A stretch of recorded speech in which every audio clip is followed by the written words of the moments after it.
It's the worst week for any NFL team. It's the week you have a home game against the Cowboys. The Big D infiltrating your hometown. It's like a corporation. Now they're on every street corner. Replacing all the small local fans are people who shamingly put on a Dak Prescott jersey. That is what it's going to be like for the next 72 or so hours. And hopefully the Panthers can come away with the win. And I think the matchup's good for them. I think the matchup is good. This is a injury-riddled Cowboys team. The O-line has injuries. CeeDee Lamb probably not going to play. The quarterback's really good. He's a lot of what you don't have. He can throw. He can sit in the pocket. He has a good pre-snap operation. He's everything you're not. But I still think this is a good matchup for the Panthers. I think you're going to be able to attack the passer. Yes, Tyler Smith's probably going to play. Yes, they're getting some guys back in the O-line. I get it. But they're still banged up. And this is an opportunity for your pass rush to go full force at Dak Prescott. Much like this is an opportunity for Bryce Young. Bryce Young facing a Cowboys defense that has given up over 280 passing yards per game. The 32nd ranked defense in the NFL, Bryce Young will face when he faces the Dallas Cowboys. The Cowboys O-line, some of the injuries they have on offense, poses an opportunity for the Panthers defense. It is the turning point. It is the top of the roller coaster. I'm not going to say as a tease. I'm not a tease. I try not to tease people here. I'm not trying to be that guy. I want to tell you the truth as best as possible. This is a good opportunity for you. And I was talking to someone in the comments, and they were like, well, Dak Prescott's really good, and he's going to piece this defense, pick it apart. And it could happen if Mike Jackson plays like he played last week. If J.C. Horn gets beat again like he got beat by Darren Waller. Darren Waller looked like his 2018 self. If those things happen, you're not in great shape. But I think I'm banking on J.C. Horn recovering. I'm banking on the defense showing up. I'm banking on Derrick Brown, who's hungry to get out there. I'm banking on this defense. I like this team this week. They're at home. I know it's going to be like a home game for the Cowboys. I hate it. But I think you're going to be able to put something together. Let's hear from Derrick Brown. An odd exchange between Evero and Derrick Brown's involved this situation too, where Derrick Brown reportedly begging for pass rush snaps, going into the office of Dave Canales last week, asking for more reps. He got them in week 5. Here's Derrick Brown talking about some of his interactions with the Panthers coaching staff. Oh, yeah, I'm back in full force. So, I would like to be able to stay out there as long as possible. So, not having a number set on me and being able to go out there and play as many places as I can. Again, I'm like Batman. The bat, he needs to listen. The bat needs to listen. The bat doesn't have eyes. The bat doesn't see. The bat is always listening behind the scenes. And that is what I try to do. And I saw another comment. Someone said this. They go, well, the Derrick Brown thing, it's just a bunch of load management, and they're easing him back into the lineup. And I do agree with that, but I also think this story is a little bit deeper. Because I think this is a coaching staff that generally does not care about the personnel they're putting on the field. I think that is on the back burner. The front burner, they have the main entree, which is, for Canales, it's scheme, it's play calling. Canales literally telling you after the game, he's like, I can't even speak right now because I just called 120 plays between the Cardinals game and this week. The Falcons win. I can't even talk. Like, literally. That's how Canales was talking. Remember that whole skit he did after the Falcons win? It's like, it's so difficult calling plays. I can't even talk. Like, I don't even have moisture in my mouth because I'm just talking to Bryce Young, and Bryce Young doesn't listen. Bryce Young doesn't listen. I have to call the play 100 different times, tell him it 20 different ways for him to get it. And I don't think Canales is thinking outside of, well, maybe let's get Xavier Legette on the field because that's the guy I drafted. Evero, it's the same thing. I think Evero's been good. And I know it sounds like I'm crapping on the coaching staff. I'm really not. I just think they're obsessed with scheme. Evero, he made a great adjustment last week. Waller killed them, destroyed them in the first half of that Miami game. You come out in the second half, and you hold the Dolphins to 90 yards of offense, 46 of which came on the Jalen Waddle touchdown. So he gets credit. I think Canales is with some of the wham blocks and the schemes and the running style they've employed, you give him credit. But personnel, and with this whole Derrick Brown situation, if you were to tell me that maybe they were stuck in their ways and they don't want to use him in pass rushing situations, or they want to preserve his health, or with Evero, it's like he has to get LeBron Ray on the field. He's high on LeBron Ray. He needs to be out there, or A'Shawn Robinson needs to be out there. I wouldn't be surprised. I wouldn't. Look, every coach is going to have their downfall. Every coach is going to have their downfall. And I think one thing we know truthfully, this is what happened, which is that game against New England really pissed off Derrick Brown.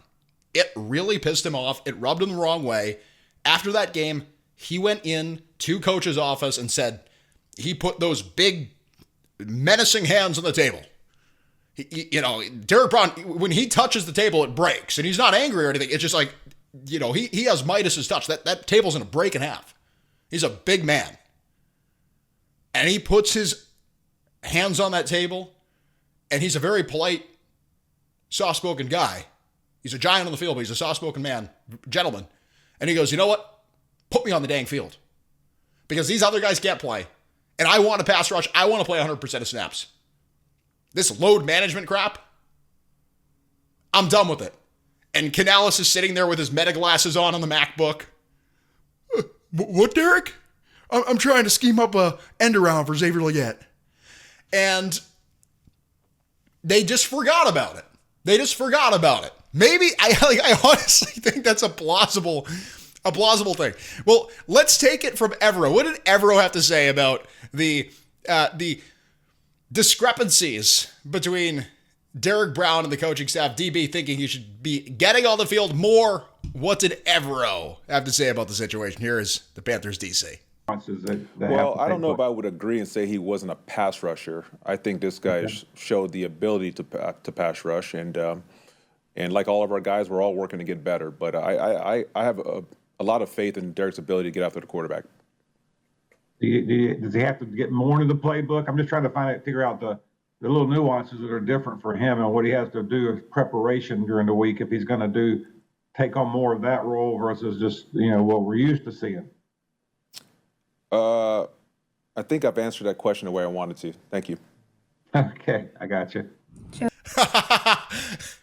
David Newton is like the uncle you don't want at the Thanksgiving table. He just keeps on going. Even when everyone's, sitting there, Dave, everyone's telling him to stop, he keeps going. And he's been criticized widely on X and other platforms in the comments section. So someone was like, they used like a Call of Duty analogy in the comments section. They were like, David Newton is like 10th prestige at pissing these coaches off. Like he is the best. There's no one better than David Newton at getting these coaches upset and pushing buttons. And enough on Newton. I do think there's a little bit of something here. Mike Kay in The Observer, he's been writing about LeBron Ray. A'Shawn Robinson, he had another piece on Robinson earlier this week.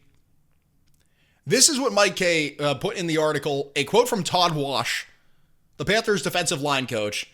Wash says, when things get a little hairy on Sundays, Robinson, he's kind of the calming factor in our group. Evero and Canales both voluntarily mentioned his importance in the locker room since he's arrived back in 2024. So this is coming out this week. There's the whole situation with DB having to ask to be on the field more, that awkward exchange between Evero, there's something that went on. There's something. There was some disagreement between the Panthers superstar and the coaching staff. And I think eventually this will just be and look like load management. Here's Derrick Brown's snap counts since week 3, 52% week 3, 76% week 4, 82% week 5. So maybe they just wanted to ease this guy back in and Brown disagrees with it and that's all it is. Sure. But I think ultimately they need to continue to give him the pass rushing reps. I think that is the main takeaway, especially in a game like this where you can take advantage of a weakened interior line, a weakened interior offensive line that the Cowboys have. Tyler Smith, he's a superstar. He was limited today. Beebe, the center, he's been out since week 2. And then they have some other guys. Booker, Guyton was a full participant in practice on Thursday. Put your best guys in the game. Put your best players in the game. That is the moral of the story if you're Ejiro Evero. And I don't care if it's a young player. I don't care if it's Derrick Brown pass rushing. I don't care who it is. Take a minute, breathe, and put the best player in the game. What is it? Eat, sleep, put the best player in the game. Don't forget to breathe. But put the best player in the game and put Derrick Brown in the pass rushing situation before you breathe. Seriously. He's really good at rushing the passer. That rep he had against that awful. I mean, the Cowboys O-line, they're injured, but no one is going to be as bad as the group of, I don't know who they were. It looked like some of the guys the Panthers had in the preseason that were getting ran over by the Browns second and third stringers. That Dolphins O-line was awful. And I know you had 3 sacks in that game, but go and do it against the Cowboys, even though they're injured. Even though they're injured, put DB on the field. Let him have one of those reps he had against that Dolphins line. Let him, I used the analogy on Monday, I go, it's like he took the bag of lettuce, put it aside in the refrigerator, and grabbed the brisket. Just, ching, easy. Just went right by those guys and got after Tua. Go do the same thing to Dak. DB's like, well, Dak moves around a lot. He's a tough guy to sack. Does Dak really move around that much? I mean, probably better than Tua, but he's not Kyler Murray. He's not Kyler Murray. And I think the last thing you want Dak doing is having time in the pocket and just picking your defense apart, because he will do that. Ejiro Evero later in his press conference goes, Dak is on one of these streaks. He's on one. He's on one. I think that's what the kids say. Dak Prescott on one. He's like second in QBR, third in yards, second in TDs. He's a beast. He's a beast. And Dak Prescott is a guy that, whatever, I'll pass on him when it comes to the playoffs, much like Kirk Cousins. Week 6 of the regular season at BOA. I like Dak Prescott a lot. I do. So you have to get after him. You have to make sure that you're taking advantage of this weakened Cowboys offensive line. So one more quick quote before we move on to another clip from Evero. This is a quote from Brian Schottenheimer, Dallas Cowboys head coach. I'm a little bit old school, says Schottenheimer. I don't really think you should lose your job because of an injury, he says. But it's also not a guarantee you're going to stay the full-time starter when you come back. You have to compete every day. So an interesting quote. Schottenheimer, it says, I'm a little bit old school. So he admits to it. He admits I am old school in the sense that, yeah, get on the field. I don't care that you have some of these small soft tissue things going on or whatever. They're the opposite of the Panthers. They want these guys back out there now, for better or worse, some of these offensive linemen. I don't think this is going to be the case for CeeDee Lamb because he literally has not practiced. But some of these other guys like Guyton, Tyler Smith, who was limited on Thursday, it's looking like they're going to play because Schottenheimer is sitting there saying, yeah, the philosophy of this team, it's old school. You put some ice on it. And it's tough for me to sit here and make like a joke about this because it's like these are football players that are just so much more tough than I am. But it's like, yeah, rub some ice on it. Get out there. Get out there and play. So maybe some of these players will be out there. But still, they're either battling some ailments, probably a lot worse than ailments, or they're going to be with their backups. Take advantage of it. Let DB run. Let DB run like Rico. Okay, finally, we are going to talk about this. I have basketball coming up. I got to make sure I don't miss basketball. The Tone's going to drop 20 tonight. The Tone has like 20 points all season. Okay, here is the deal. Here is Evero on the importance of veterans. Here's the Panthers DC. Yeah, it's the same process that every rookie has. It's figuring out how do I find the right rhythm through the week to prepare myself to play on Sunday. And so I think all of these guys have that challenge. It's important that you lean into the veterans, in their room, lean into like guys like DJ Wanham and Pat. Those guys can give you the example. Hey, this is how I prepare in the week. This is how I prepare physically. This is how I prepare in terms of the mental part of the game.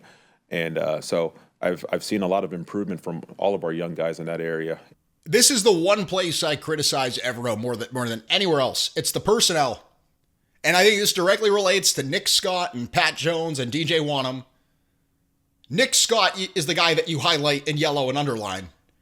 But those three players, Evero goes, it's important for the young guys to learn how the other players, the veterans, to lean into the veterans and go, how do I prepare myself to play on Sunday?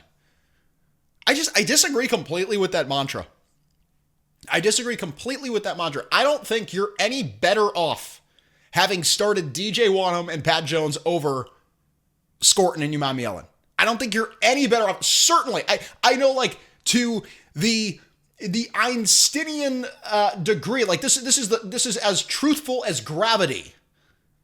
You're not better off having Nick Scott on the freaking field over Lathan Ransom, who's been inconsistent. Ransom has not been great, but no one has been as bad as Nick Scott, who's semi-figuring it out, but early in the season was awful.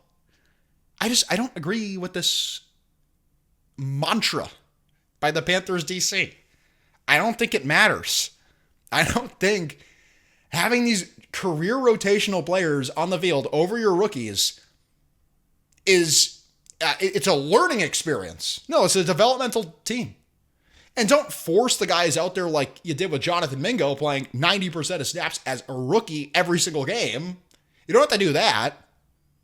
But you can put these guys in the game more than you have. And I know Scorton's starting to play more. But in that week 4 matchup against New England, you had DJ Johnson playing 52% of snaps. Is that getting Umamielen better? Is playing Umamielen 24% of snaps because DJ Johnson's in the game? Is that good for Umamielen? Is he learning from DJ Johnson going out there and eating a Uncrustable in the backfield instead of setting the edge? Like, I just can't imagine that's the case. Okay, here is the final quote. Here's Evero on Dak Prescott.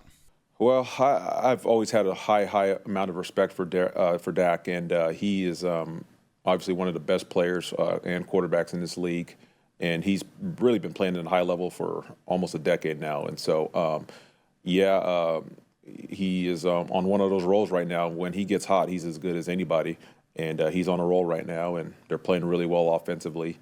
And what you really get impressed by is just the command of the offense, the efficiency and pace with what at which they execute with, and he can make all the throws. And so we know that they're efficient. They're going to make plays. That's part of what they do. And so we got to make sure that we're ready for that challenge. The command and the efficiency that Dak Prescott plays with.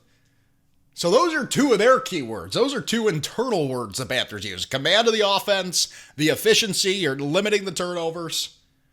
I think Evero looks at Dak and goes, I kind of wish we had this guy. I think the Panthers would be pretty dang good if they had Dak.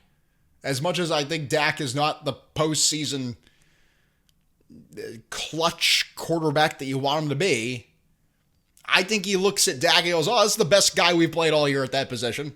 I know Drake May is killing it right now, and Drake May is on the rise, but I think Dak, on paper, I mean, he's top 3 quarterback right now statistically. And I just find the quote he uses, the command and efficiency that Dak Prescott plays with. I think he sees in Dak what he doesn't see in Bryce, and he looks at this and goes, this challenge, yes, it's a challenge for the defense, and we're going to have to bend, not break, but ultimately, this team's going to put up points. It's Dak Prescott. They just put 37 on the Jets. They score. They're a team that can score 45 in 2 quarters if you let them. That's why people say this should be a shootout. You're crazy. If you want to get into a shootout with James Harden of the NFL, Dak Prescott, get out of here with that. You need to limit the scoring opportunities, to not let Dak kill you. And I think Evero looks around and goes, this is going to be on Bryce. Ultimately, he's going to have to score a little bit. Whether it's managing the game enough and giving Rico, Dowdle, and Hubbard some opportunities if Hubbard goes in the run. Putting points up in general to compete with this high-octane Dallas offense. This is The Tone. Thank you so much for tuning in. I got to go slam dunk on some dudes. I'm dead serious. I can dunk.